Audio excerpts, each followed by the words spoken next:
অনেকের মনেই একটা ধারণা রয়েছে যে মেকআপ আর্টিস্টদের প্রচুর ইনকাম।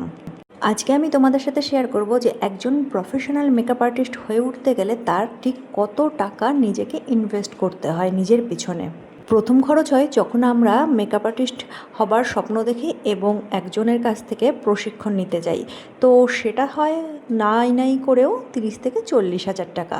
আর আমাদেরকে প্রোডাক্ট তুলতে হয় প্রথমে প্র্যাকটিস করবার জন্য, সেখানেও 20-30 হাজার টাকা কমপক্ষে তো তুলতেই হয়। তারপরে আমরা যখন কাজ শিখে যাই আমাদেরকে আরও বেশি দামের প্রোডাক্ট অ্যারেঞ্জ করতে হয় একটা ভালো মেকআপ তুলতে গেলে, এবং আমাদের কাজ পেতে গেলে ভালো মেকআপ তুলতেই হবে। আর তারপরে রয়েছে শ্যুট করবার ঝামেলা। যদি তুমি প্রচুর পরিমাণে প্র্যাকটিস না করো, যদি তুমি শ্যুট না করো, তাহলে তোমার হাত পরিষ্কার হবে না এবং কেউ তোমাকে কাজ দেবে না। আর একটা শ্যুটের পিছনে মেকআপ আর্টিস্টদের ঠিক কী কী পরিশ্রম করতে হয় আজকে আমি তোমাদের এই মিনি ব্লগে শেয়ার করব। হাই, আজকে আমরা একটা ডেমনস্ট্রেশন দেবো। আর ডেমনস্ট্রেশন হচ্ছে সাউথ ইন্ডিয়ান লুকের উপরে। এটা হচ্ছে আমাদের সেলন, তোমরা তো সবাই জানো, আর যারা জানো না তাদেরকে দেখালাম। আর আজকে ডেমনস্ট্রেশন সাউথ ইন্ডিয়ানের উপরে হবে, তো সেই কারণে এই যে জুয়েলারিগুলো তোমরা দেখতে পাচ্ছ, এখানে ফুলের কালেকশন রয়েছে, এখানে আরও কিছু জুয়েলারি রয়েছে। আর আমাদের মডেল হচ্ছে এই যে একে সাজানো হবে। তো দেখি তোমাদেরকে দেখাবো যে কীরকম কী সাজালাম। এখনের জন্য টাটা।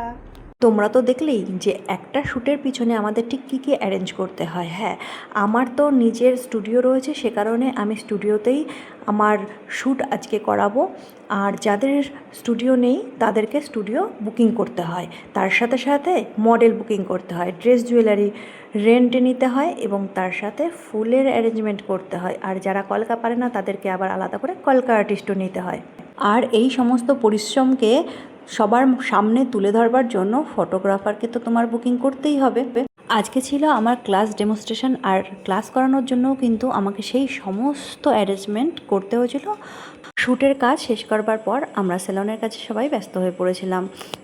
আজকের আমার করা একটা খুব পছন্দের কাজ তোমাদের সাথে শেয়ার করলাম, এই নেল এক্সটেনশনটা। তোমাদের কেমন লাগলো অবশ্যই জানিও। এখনকার মতন টাটা।